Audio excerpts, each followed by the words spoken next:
Welcome to our adult class on the surprising effects of not having sex in marriage. Look, you've probably stumbled upon this video because you're feeling a little disconnected from your partner, a little off kilter, and you're not sure why. You see your marriage as a sacred union, a commitment you made before God and everyone you know, and you're not ready to throw in the towel. Today, we're going to explore some unexpected consequences of a dry spell in the bedroom, things that might surprise you.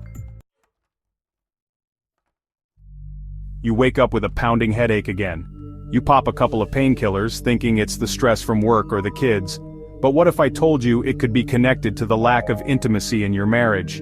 You see, when we engage in physical intimacy, our bodies release endorphins, those feel-good chemicals that act like natural painkillers.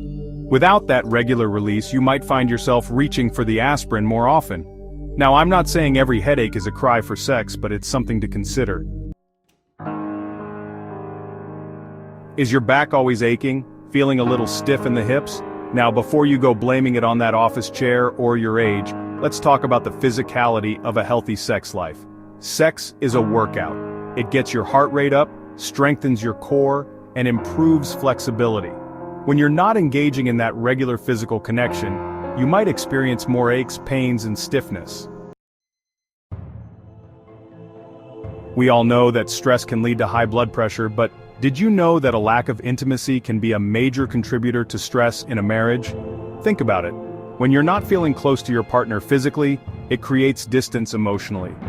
That distance can lead to resentment, anger, and a whole lot of tension. And what happens when that tension builds up? Your blood pressure goes through the roof. Chapter 4. Living your best life in your dreams. You wake up from a dream, your heart racing, and you can't shake the feeling that something is missing.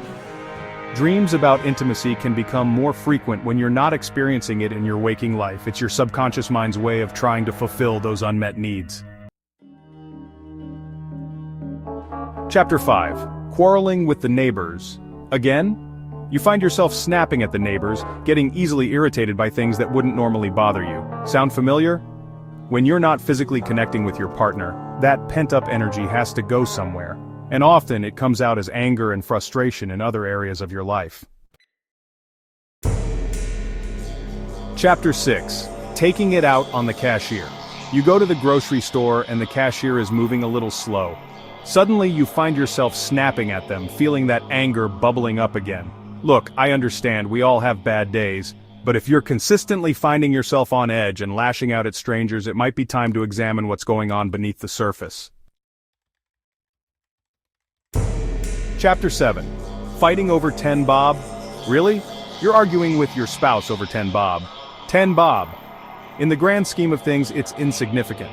But when you're already feeling disconnected and unloved, those small issues become magnified. They become symbols of a much larger problem, the lack of intimacy and connection in your marriage. Chapter 8. Can't stand the sight of happy couples. You're walking down the street and you see a couple holding hands, laughing together. Instead of feeling happy for them, you feel a pang of envy, a reminder of what's missing in your own life. This is normal. It hurts to be reminded of what you're lacking, but instead of letting it fuel resentment, use it as motivation to address the issues in your own marriage. Chapter 9. Shouting at the bus conductor? Hold on. The bus is crowded, the ride is bumpy, and you're already running late. The bus conductor asks you to move to the back, and you find yourself yelling at him, letting loose a torrent of anger that surprises even you. Public outbursts like this are often a sign of deeper frustration and stress. Chapter 10. Dry spell, dry skin, the connection is real.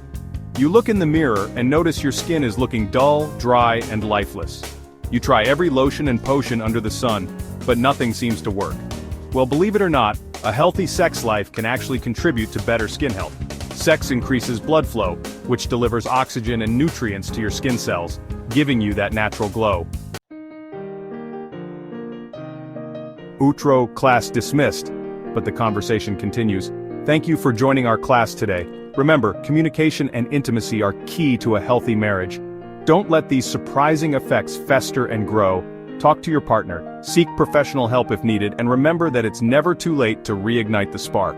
Class dismissed with mixed feelings and emotions.